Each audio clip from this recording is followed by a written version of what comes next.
Welcome back to a little bit of cheese, your bite-sized Wisconsin sports podcast. We had the trade world heard around the world, or the trade heard around the bars, because it came at about, I think, 11 p.m. on Saturday night. I was bartending, and everything kind of just stopped. And you heard guys from different corners. I actually heard a girl scream from across the bar. Go, what? Luka? No. It stopped everything. Any conversation that was going on in America, out in the bar scene. I saw videos from a wedding where the groom actually stopped the party and he said, "Hey, Luka's gone. He's going to Los Angeles." I saw videos from Dallas, from parties where there were audible screams, like that there were screams from people at a pool party because of how shocking this trade was, and it broke news on Saturday night. Luka Doncic going to the Lakers. AD in return. This shook everybody's world. And Sam, I know you got a lot to say about this. You are our big NBA analyst on the show. I'm not the biggest NBA guy, and this might be one of the craziest trades I've ever seen across all sports, period. It's up there. It's top two. I mean, Herschel Walker is the only one that you can really have in the conversation just because of the King's ransom that Herschel Walker got. But there was conversation brewing up into that. This is the probably the craziest trade in American sports history. I don't know. When do you have a 25-year-old not in his prime yet, who's been in the league for 6 seasons, and he's a five-time first-team All-NBA player? He was the scoring champ last year. Back when he was healthy, he brought you to the Western Conference Finals as a 22-year-old, and then he brought you to the finals as a 25-year-old. You built your team around him. You took him in as a kid. Like, he wasn't a college kid. He came in over from Europe. The fans love him. Ah! Like, what is this? And you got an old Anthony Davis. I don't even know where to start. This is the most shocking trade I've ever seen. Everybody thought Shams was hacked, probably for like 10 plus minutes. Even when he said this is real, I'm sure people were still asking if he's hacked. Yeah. Um, I don't even know where to start. We'll start with Nico Harrison, the guy who pulled the trigger on it. He has a military background, so that's kind of his experience. He's a no bullshit kind of guy. If you remember, do you remember the video of him taking the beer out of Luca's hand? I don't Last know year. if it was him specifically, but he was right next to the guy that took the beer, That was which him. That was him. I read through the comments, and some people were saying that it wasn't the beer that was sponsoring Dallas, and that's why they did it. And other people, which I'm hearing this rumor a lot, they think he's a Pillsbury Doughboy, and they're worried about what his health is going to look like in the future. They're kind of implying that Luka is struggling to keep the weight off at 25 years old, that he's not conditioned, and they're concerned that that's what that's going to look like in the future. So that video with those rumors, they really coincide.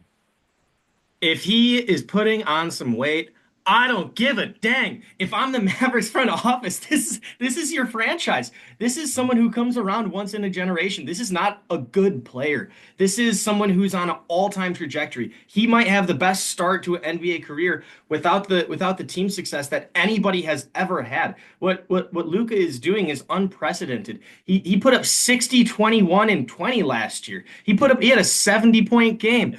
This is not a good play. We're on a Wisconsin podcast. I would lose my mind if the Bucks traded Chris Middleton. I would be upset if we traded Brooke Lopez. Luka? We're if they made the finals. What if the Brewers traded Robin Yount after 82? What if the Packers traded Aaron Rodgers after 20? Now we won it, so it's a little bit different.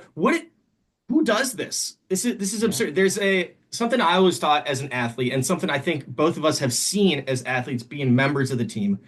There's a level of malarkey to talent. It's a bell curve. You could put up with a lot more malarkey when you got a lot more talent.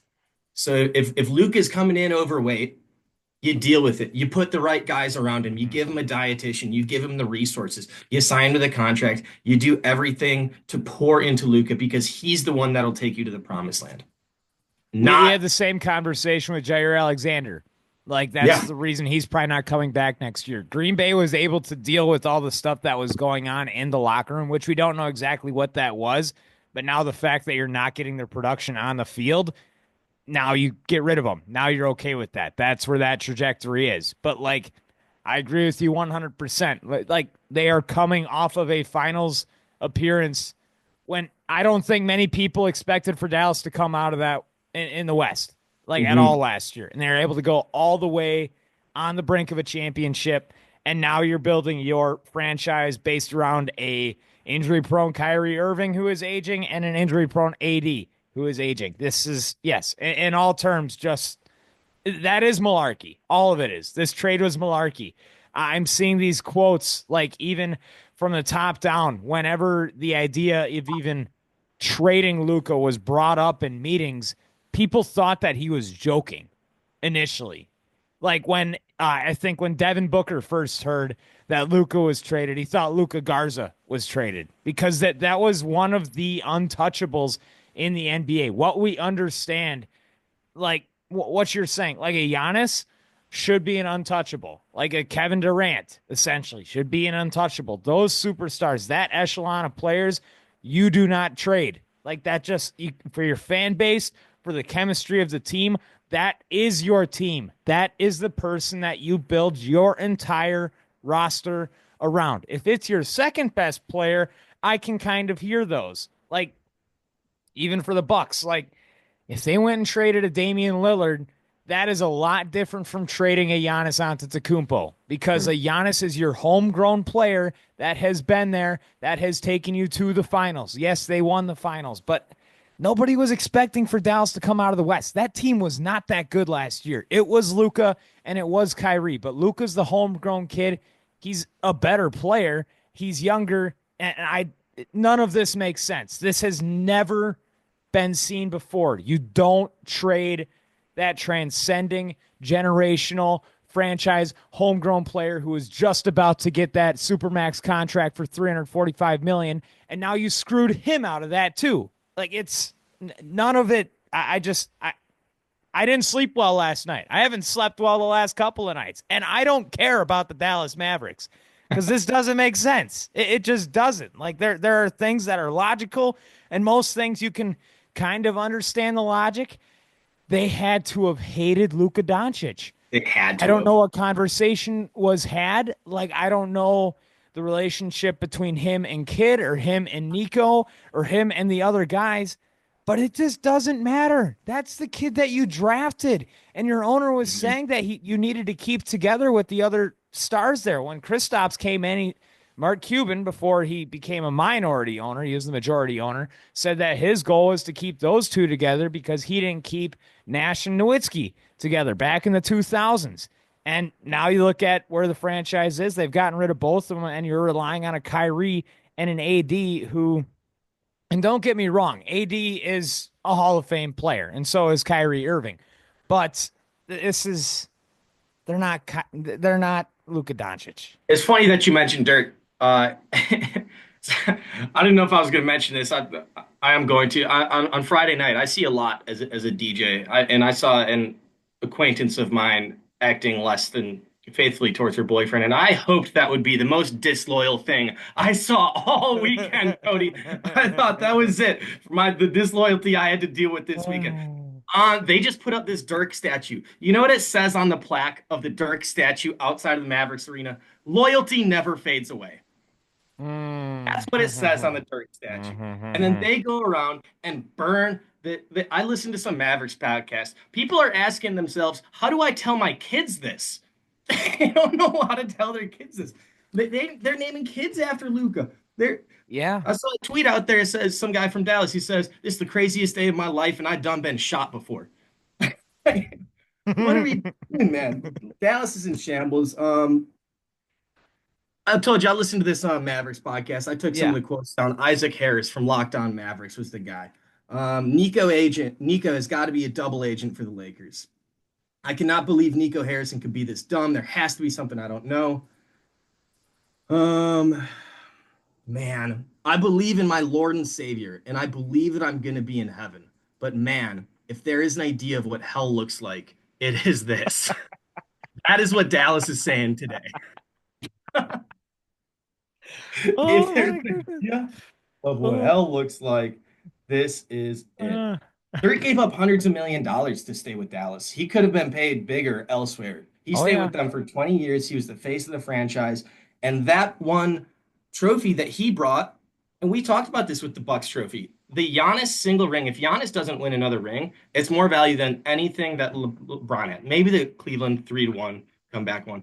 But you do it the right way, that one ring means a lot more than stockpiling 5 or 6 in a row. That one Dirk ring, I promise, means more to Yeah. Dallas than if they go on, win 3 out of 4 years with a team that ownership bought.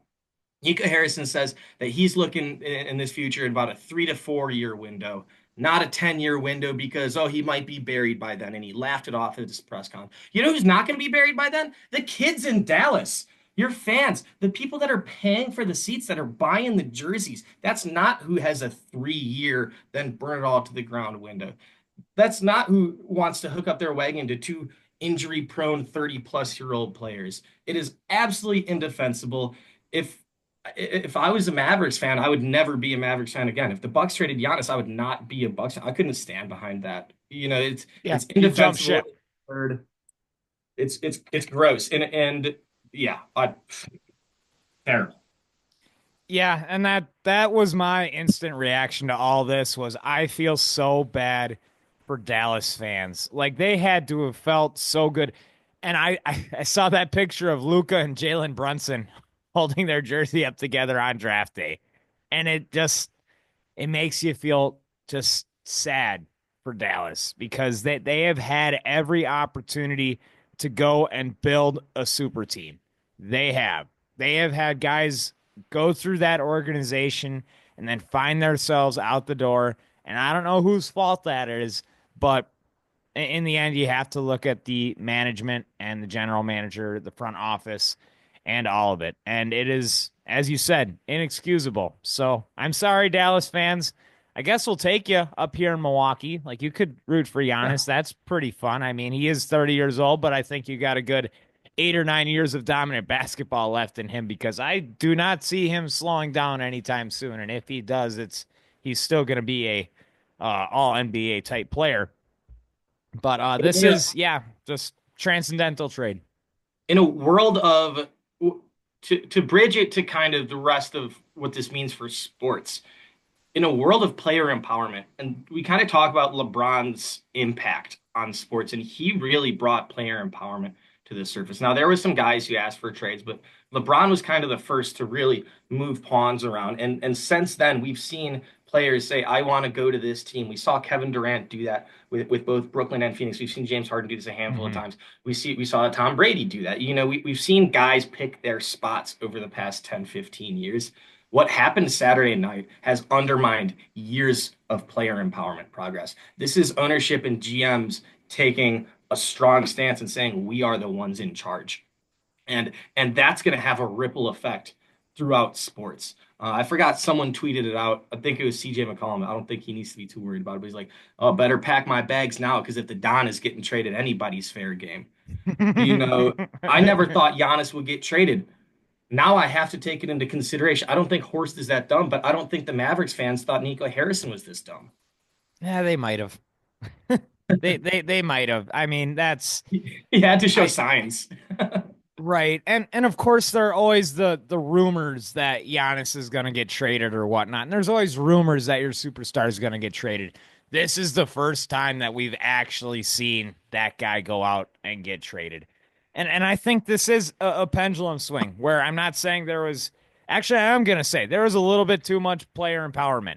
And I think you're seeing it with like the Jimmy Butler case over in Miami. I don't understand any of that. There is a point where when you sign a contract to play for a team, you should abide by that contract and you should play for that team. If you want to ask the organization if they want to trade you and they tell you no, you're still the one that signed that contract. You have to stay faithful by that pen. And there are a couple of instances now in the NBA and in the NFL, actually quite a bit with your holdouts and whatnot, where there is a lot of player empowerment. And this can kind of start to take it away. And this is kind of a disgusting way that we're seeing it happen before our eyes. I'm not too concerned because I think most general managers and I think we're really going to see, and we saw the first half score yesterday. I think it was 94-49 that Dallas was down to Cleveland. Like this, the rest of this Cleveland season, not Cleveland, Dallas. The rest of this Dallas season is kind of going to come to light how valuable that player is. There is a reason They why better that go guy. win it. They better go win a championship now. Talk about I pressure. there's no shot. I don't know if they can win a No. playoff series. No, I don't like. They're just. I think even last year, like I said, that team I didn't think was good enough to be in the finals, but they found a way because you had two studs and Luka being the catalyst everywhere on the floor.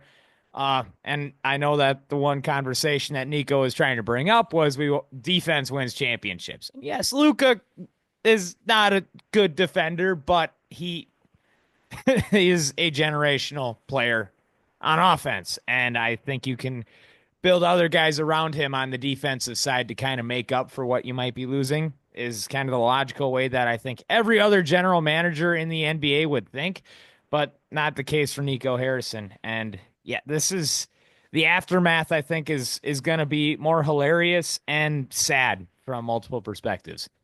And I like Anthony Davis as a player. I always have. Mm-hmm. When he's been able to play.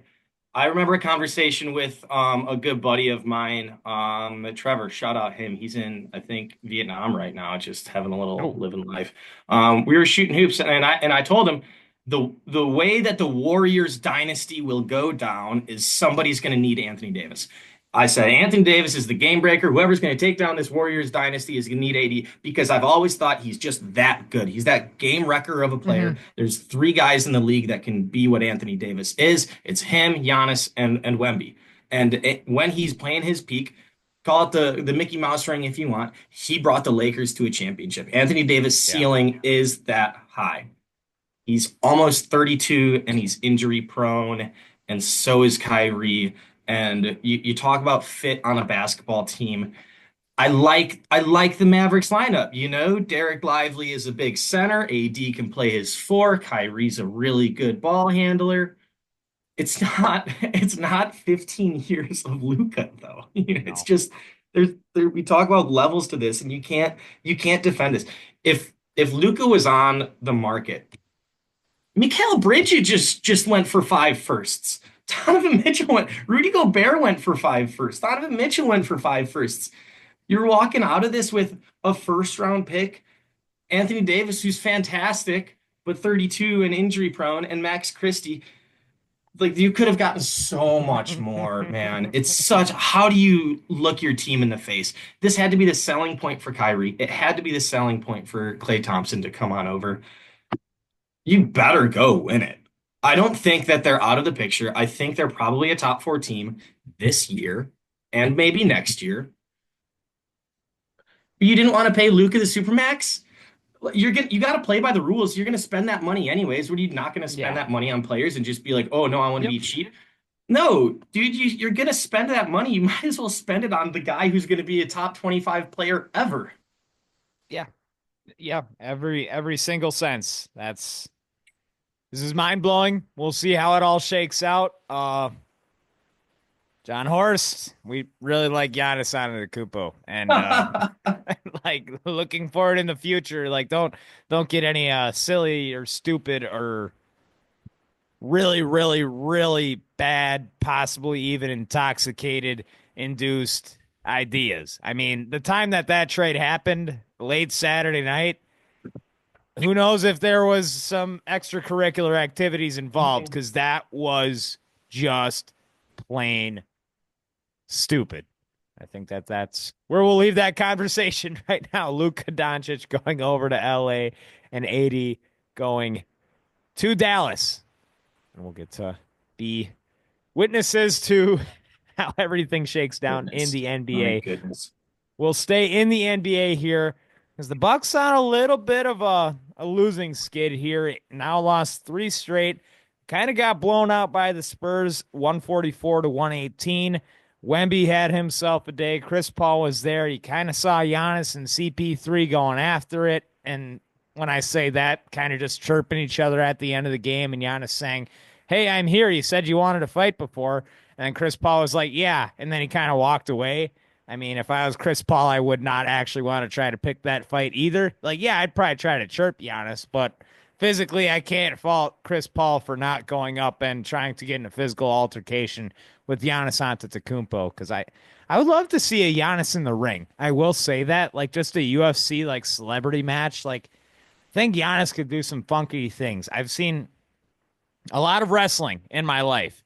And I tell you, Giannis Antetokounmpo would bring a different style of wrestling to the floor here. A 7 footer.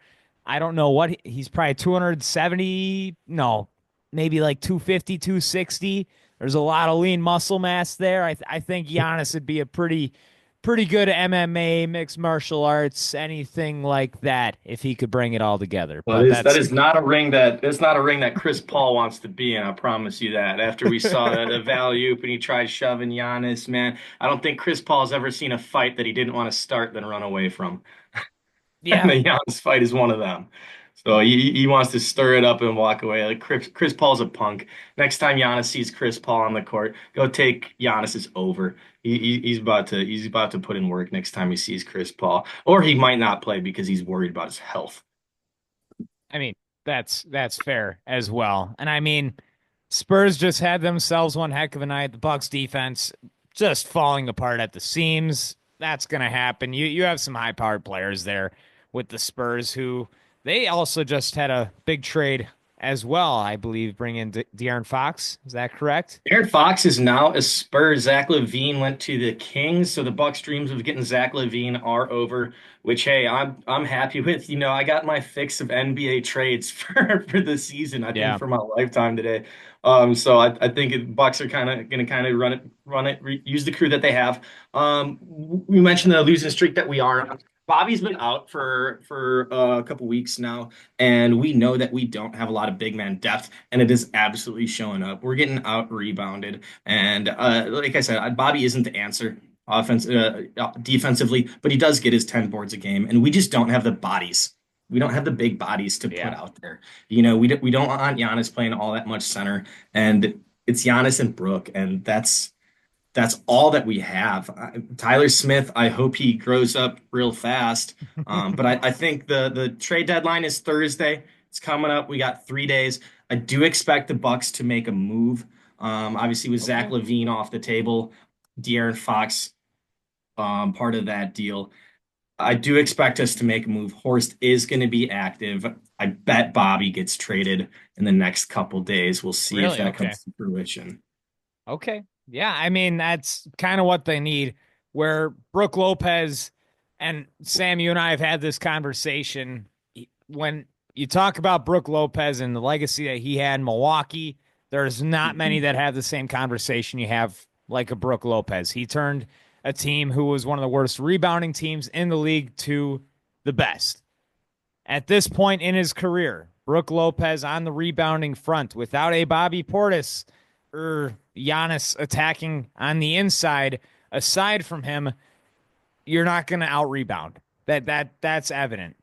32 minutes, 2 rebounds in the last performance for Brooke Lopez. It's you need him to step up when Bobby Portis is not out on the floor with you.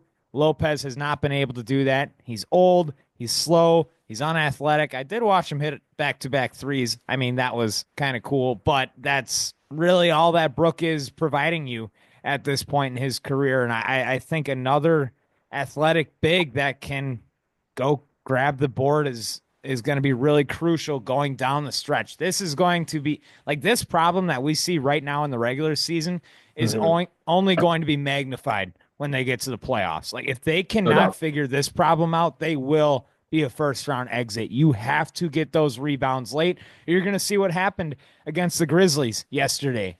Bucks had a pretty solid Mhm. lead going into the fourth quarter, and they got outscored 39-20. It is the second chance points that Memphis was able to execute on, and the Bucks just weren't there. You need to solve that problem if you want to go make a championship run. So I think at this point, a move is pretty evident, and you're seeing it here at the right time where the Bucks are playing solid teams. They're going to play OKC tonight. You're going to see it what it could be in action once again tonight. OKC, one of those top teams. I think they're going to be contending for that championship at the end of the year.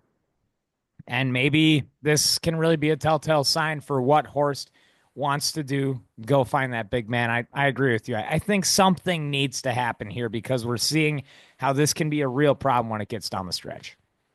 It's got to be done. We're losing games against the teams that we shouldn't, and it's going to be a huge matchup problem when the Bucks have lost in the past with their players available. Now the playoff losses we've always had injuries, but it's been a little bit of a matchup issue for the Bucks, and that's why I think getting the right pieces around Giannis is so important. The Pacers were able to outrun us last year because we were a little bit on the older side. Obviously didn't have Giannis or Dame, but that was a matchup situation. If we don't have an athletic big that can leave the paint and protect the paint, what are we doing against Karl Anthony Towns? What are we doing against the Knicks? What are we doing against Jarrett Allen when we see some dominant bigs? Jarrett Allen's going to put up 20 boards. Jaren Jackson Jr. was able to pull Brook out and then left the whole middle of the paint open for the rest of the team and himself included. So I'm not saying he's going to go hit 8 threes every game, but we are going to see these Eastern Conference matchups. We've seen Al Horford torch us for years because he can just pull Brook out and then it wipes out our interior defense. It's a matchup problem waiting to happen, and we're getting to a point where we're too old to keep crossing that bridge. We need an athletic big, and I think Horst knows it. Yeah, I really hope he does, at least. And be smart with those trade pieces because you don't really have a lot of pawns to play with anymore. True. And we'll see where it all goes from there. But the Bucks, of course, taking on OKC tonight. They'll be at Charlotte on Wednesday. Some big NFL news after, I think, a really boring Pro Bowl weekend. Myles Garrett has requested a trade from Cleveland. I've seen some conversations online of possibly a Reggie White 2.0 in Green Bay. Do you think that they're actually going to try to pursue? How should the Pack attack this requesting of a trade by Myles Garrett? I think they should pursue. I think they will pursue. I would be pleasantly surprised if they're the highest bidder. Yep. I think the Packers love the fourth to seventh best, third to seventh best guy on the free agent market, and Myles Garrett is somebody that he should be getting a monster bag for.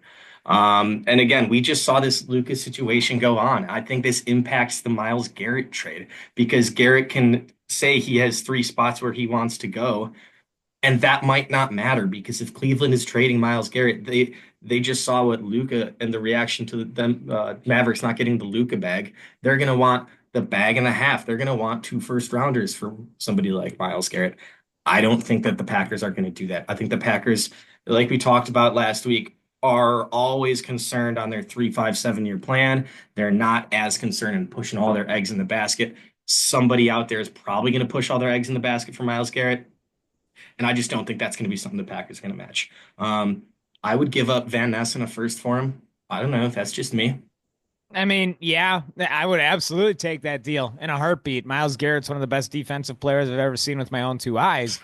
And I kind of agree with what you said there. It's not a Goody move to really go out of his bag because it might take more than 2 first-round picks as well for a Myles Garrett. And on top of that, I bet there's going to be a historical contract extension that is coming up along with it as well. So there's a little bit of control there, but with a big trade like this and the way the market's been shaken up recently, Garrett is going to ask for a lot of money. It's going to be really expensive. He is the best, if not one of the best, defensive players in the league, and he's going to get the compensation that he deserves for it. And I don't think that Green Bay is a team that's going to go and dish that out. So I think they are going to try to pursue. I don't see it as much of a realistic possibility. I see it as a possibility, but not, like you said, realistic. I would be pleasantly surprised. Yeah, would love to be wrong. Yes. Oh, I would absolutely love to be wrong. No, and that's what Green Bay needs. If you can get a guy like a Myles Garrett, that makes everybody else in the defensive line a better pass rusher too. Like you single-handedly change your defensive landscape by bringing in a player like that. If they could, that defense goes from top 8 to top 3. Like Green Bay could be scary. They could wreck games next year if they bring in a guy like that. But like you said, Goody likes his 3 to 5 to 7 year plans, and Myles Garrett isn't great for all those years. He's really good for like 2 or maybe 3 of those years. and then you're hurting the rest of the years by going out and getting a guy like that. And Goody, he likes to weigh those things. We're kind of running out of time here, so we'll switch gears. I'll just briefly mention the Badgers had a nice win over Northwestern this weekend, 75-69. Carter Gilmore got hot, had the best game, I think, of his career, 15 points and 7 rebounds. John Tonje staying consistent once again, 27 points for the brother.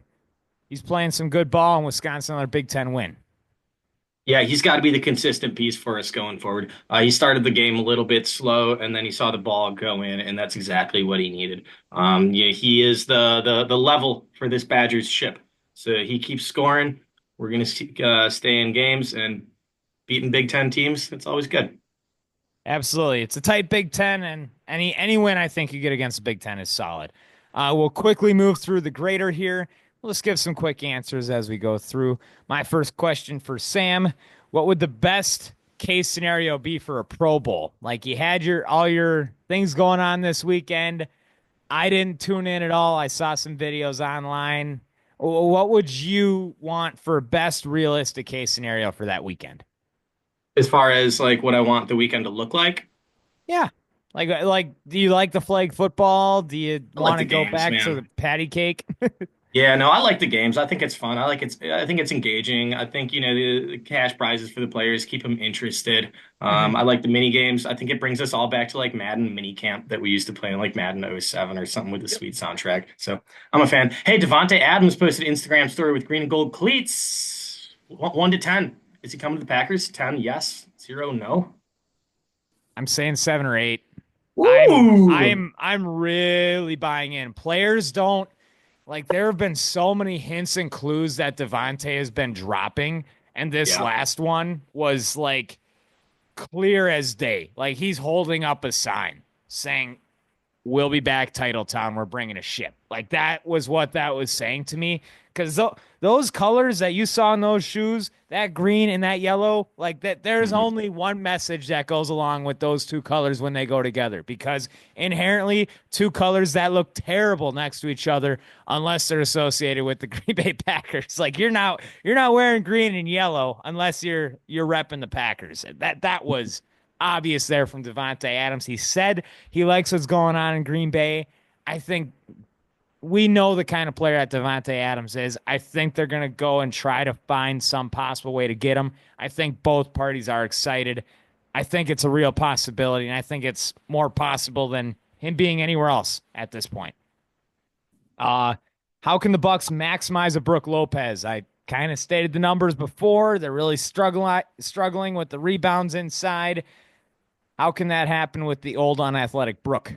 Get another athletic big. Brook is a team rebounder. His rebound stats have never been there. He's a 6.1 rebound per game guy for his entire career, but he impacts team rebounding. He finds the biggest man and he boxes him out. That's why he was able to bring the Bucks from the 29th best rebounding team to first best when he came. That's why he was able to bring the Lakers from the 27th best rebounding team to the first best when he showed up.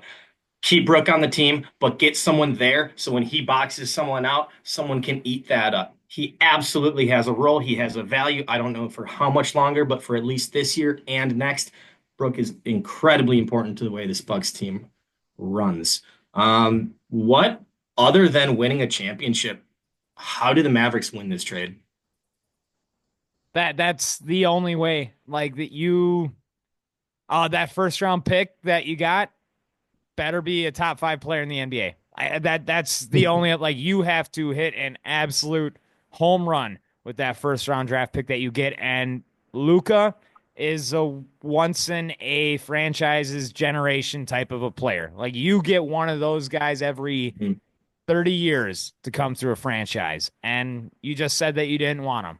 So the chance of that happening and the chance of the Mavericks winning this trade, and especially with Luka going to LA and that market, I think that's going to be scary for years and years and years to come. I know the NBA loves it. I know Adam Silver loves it. And honestly, it's going to make for some really good basketball down the stretch with the Lakers. They're going to be in the NBA Finals a couple of times in the next 15 years with the Luka Doncic. Uh, I I'd say your chances are less than 1% of Dallas winning that. And that is only if I'd say you have to win a championship. and you have to go out and draft a home run with that first round pick. Whose legacy would benefit most from a Super Bowl win? You can pick anybody, either team. Just who would benefit more? So I think Mahomes has a lot of time in his career to catch Brady. The one that hit the top of my head right away is Andy Reid. You don't know how much longer he has in this league. It's going to be a couple years, but I think this does put him in the conversation on par with Belichick. So if Andy Reid's able to go out and get three straight, Mahomes is going to have a little bit of time. Kelsey's going to have his own stats. Kelsey's already on that Mount Rushmore. I think this does more for Andy Reid than anybody else. It's like we got just about a minute left. I hope we get into this more in the off season, but Cam Newton, Julian Edelman had a little back and forth. Would you rather have the Super Bowl or the MVP?